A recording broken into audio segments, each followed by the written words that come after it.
dito naghingi siya ng sorry ano. Humingi siya ng sorry, pero may ano pa siya, paliwanag. Meron siyang, parang defense pa rin. 'Di ba once na nakagawa ka ng isang bagay na mali, just accept na mali ka at humingi ka ng paumanhin. Hindi yung kasi nag-ano lang naman ako, ganito, ganito, ganyan, ganyan. Kumbaga dinidepensahan mo pa rin yung sarili mo do'n sa maling nagawa mo. So, parang anong saysay na nagso-sorry ka, na pinapaliwanag mo pa rin naman yung sarili mo, na parang wala ka pa ring mali kasi dinidepensahan mo pa rin yung sarili mo, eh. Nag-sorry ka nung una, pero dito sa sumunod mong mga statement dinidepensahan mo yung sarili mo. So, parang hindi sincere yung iyong pag-sorry. Hello mga sangkay, mga kalingap! Welcome back to my channel. Ito po muli ang yung sangkay na si Sangkay Lons muling nagbabalik. Kumusta? Kumusta kayong lahat? Sana nasa maayos na kalagayan ng lahat. Mapadito sa Pilipinas or sa mga nasa ibang bansa, dobling ingat tayo, no? So mega love shoutout sa inyong lahat sa Team Sangkay Original, Team Sangkay Sponsors, Team Kalingap, Kuya Val at Edna Kalingap Rob. Sa lahat ng aking mga followers, supporters, and subscribers, sa mga lolos, lolas, OFWs, and PWDs. Mega love shoutout sa inyong lahat and of course, I love you all. Ayan. Mega love shoutout sa lahat ng aking sponsors. Kay Tita Bing, ang kanyang YouTube channel ay Horbin TV Vlog. Subscribe po natin. Ang tita kong Vayot, si Tita Mina Jaramillo. Si Mamita ng San Diego, California. Si Manay Tere ng San Diego, California. At sa lahat ng mga nagmamahal kay Sangkay, mega love shoutout sa inyong lahat. And of course, Merry Christmas! Ayan. Ngayong araw na ito mga sangkay, gagawa ko ng reaction video. Ito yung patungkol sa reaction, no? Sa live ni Joel Salcedo.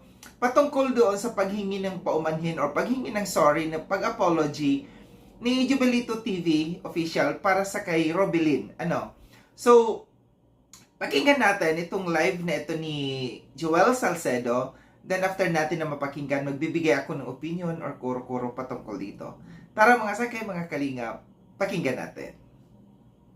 Jubilito TV official, nag-sorry sa so, ano ba yung ano nito? Sabi niya, sorry, Robilin. Yun ang sabi niya kasi. Sorry, Robilin. Tingnan natin kung pakinggan natin mabuti kung ito ay sincere sa kanyang mga pagsusorry. So, mga ilang araw hindi siya nagsalita tungkol dito. Kaya ano yan, parang nanahimik muna siya, pinalamig ang issue. Then, saka siya nagsimula. Which is okay. So, ibig sabihin talaga na yung epekto ng kanyang video, parang na-realize niya na talaga din na talagang yun ay naka-apekto dun kay Robilin. Kaya mas nag-decision na siya na itago na lang yung video. Or dahil din siguro sa mga negative na kanyang mga na-receive, mga pambabash na kanya, kaya itinago na niya para hindi na lumaki. No? Para hindi lumaki. So parang ano din, no? Kung may kahinaan din ng ngan loob yung mga ganun na kung sa tingin niya ay walang mali doon sa ginawa niya, hindi niya ano yun, itawag dito. Hindi niya yun itatago. Tama. Pero kung nag-aalinlangan na siya na maaaring niyang mali yung kanyang mga ginawa, ay mas mabuting itago niya para makontrol yung damage, no? Para makontrol yung damage, hindi na lumaki. So mabuti na lang isakripisyo ko ng ay gumagawa ng reaction video base sa napapanood natin. Okay, nagkamali siya. Sabi niya, humihingi ako ng paumanhin. So, humihingi ng paumanhin, which is asking an apology sa English, no? Yung apology, yung sinasabi niya. Paumanhin. Sige nga, ano ba yung idea niyo dito sa sorry at saka paumanhin? Isa yun, ano? Alam niyo, sa totoo lang, matagal na kayong sumubra. Matagal na. Ang dami yung mga naging content na sobra-sobra. Sana hindi nyo lang yan ngayon na-realize. Hindi lang kay Robilin. Kay Robilin nyo na-realize na sobra-sobra yung pagkukontent nyo sa isang tao. sobra-sobra yung mga naging damage yung sa isang tao. So, hindi yung reaction niya ay walang kinalaman doon sa mga napanood na video. Kasi nga, nag-comment siya or nagpuna siya bilang as a president ba ito or basta kanilang views, yung membro ng pagiging views. Kaya nila, ang mandato sa kanila ay sitahin or punahin yung mga bagay-bagay na kanilang napupuna. About tong kay Rubilin, hindi siya reaction din masasabi, kundi nagmarites, nagawa ng issue. Yun ang lumabas doon doon sa mga doon sa video mo na yun. Nagmarites ka, gumawa ka ng kwento, hindi yun reaction, hindi yun, magkaiba yun. Dito naghingi siya ng sorry, humingi siya ng sorry, pero may ano pa siya, kaliwanag. Meron siyang parang defense pa rin. Di ba, once na nakagawa ka ng isang bagay na mali, just accept na mali ka at humingi ka ng paumanhin. Hindi yung kasi nag-ano lang naman na ako, ganito, ganyan. Kumbaga, dinidepensahan mo pa rin yung sarili mo doon sa maling nagawa mo. So, parang anong saysay na nagsosorry ka na pinapaliwanag mo pa rin naman yung sarili mo. Na parang wala ka pa rin mali kasi dinidepensahan mo pa rin yung sarili mo. Nagsorry ka nung una pero dito sa sumunod mong mga statement, dinidepensahan mo yung sarili mo. So parang hindi sincere yung iyong pag-sorry. Na ano yung nakikita nyo diyan na sa sitwasyon na yun. Humingi ng paumanhin, sa tinago niya yung video, tapos nagpapaliwanag uli siya na gano'n yung parang dinidepensahan niya yung sarili niya na hindi mali yung kanyang ginawa. Tama, Miss Italy, pag sorry na, wala nang kasunod. Sorry. Nagkamali ako. Pasensya na. Hindi na mauulit. Dapat gano'n na lang. Dapat gano'n na yun. Pag nag-sorry ka, hindi lang sa word ka yung sinasabi mong sorry. Di ba? Kasi hindi lahat ng sorry ay napapagaling ang sugat. Di ba? Or hindi lahat ng apology ay napapagaling yung sugat na nilikha ng isang tao. Meron nga hindi lahat ng apology o sorry ay deserve ng forgiveness. Depende sa naging damage. Yan na naman. Mutupad sa mandato na magmasid. So yun ang namasid mo, yun ang napansin mo. Kaya nagtanong ka. Nagtanong ka lang naman. So dito, another depensa na naman yung ginagawa niya. Depensa, humingi ng sorry, pero jubilito, dinidepensahan mo na naman yung sarili mo. So dito, hindi nakikita yung totoong sinseridad ng sinasabi mo. Kasi dinidepensahan mo yung sarili mo. Parang gusto mong sabihin sa mga tao at gusto mong pabalikin o baguhin ang pag-iisip ng mga tao na ang alam nila na talaga ay nagkamali ka na ay kaya naman pala na sinabi yun. Kasi mandato sa kanya yun. Mandato sa kanya na punahin yung mga napapanood na video. Nagre-reaction lang. Parang medyo may kalabuan yun Intik. So may nag-utos sa inyo or utosan pala yan. Yun nga ang mandato nila, punahin daw So lahat ng mga ginagawa nila, nakapaloob dun sa mandato sa kanila. Yung pagpuna. Katulad si Bupil, kahapon ay nag-reaction sa akin. So ibig sabihin, dahil yun ang mandato niya, strike everywhere. Sabi niya, strike everywhere.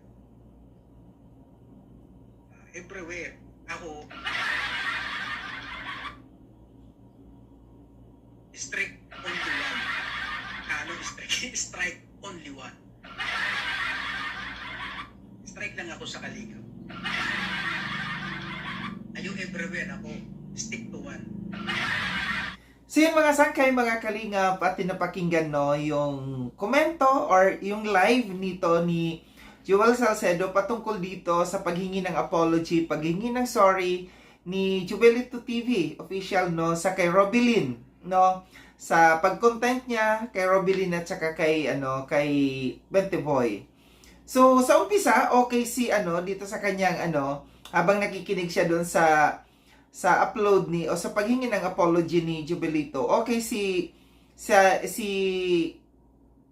Joel Salcedo. Pero sa katagalan, medyo nagiging hindi siya nagiging agree.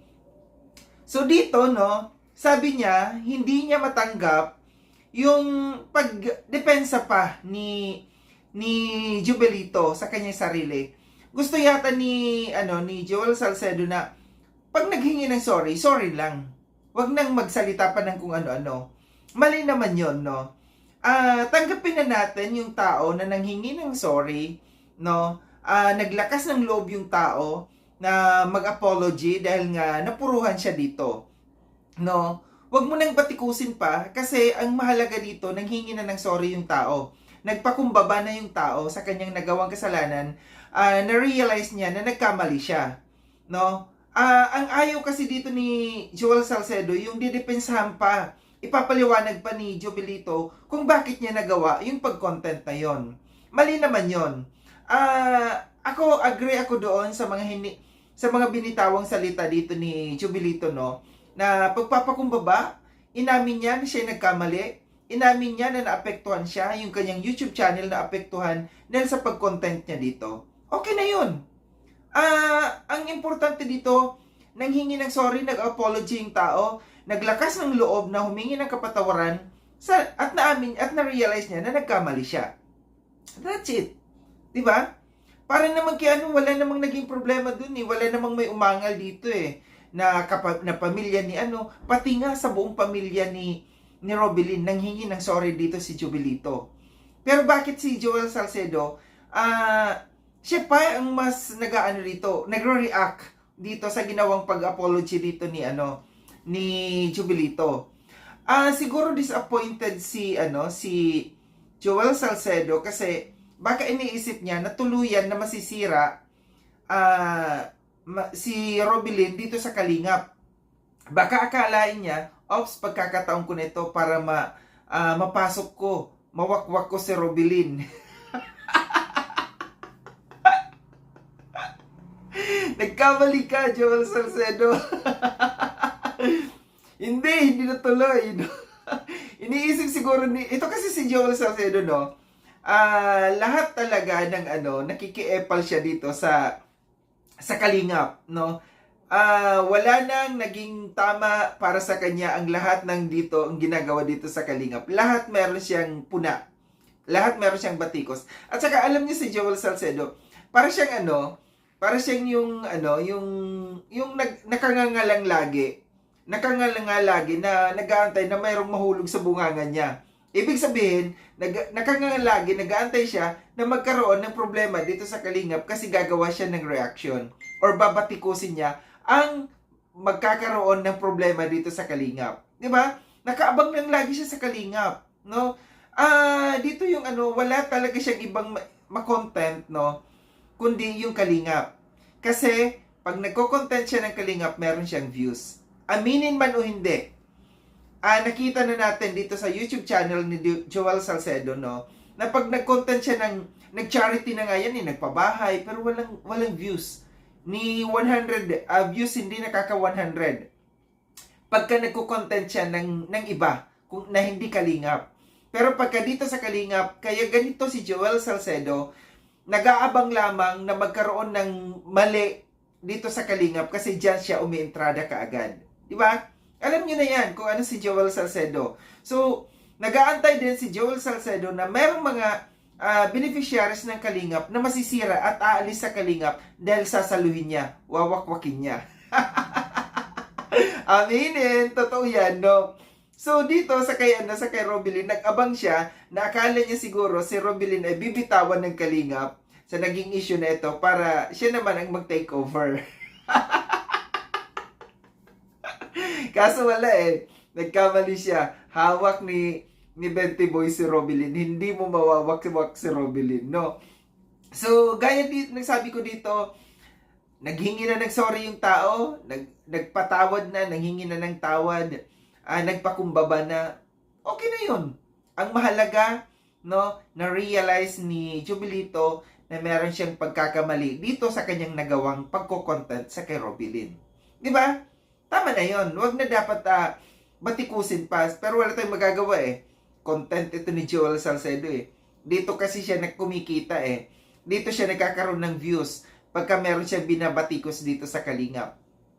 So ito lang ang aking reaction patungkol dito, no, sa content na ito ni Joel Salcedo na hindi pa rin siya approve, no. Hindi daw sincere yung paghingi ng sorry dito ni Jubilito. Ano pa kaya ang gusto ni Joel Salcedo nun na paghingi para masabi niyang sincere talaga yung paghingi ng sorry dito ni Jubilito.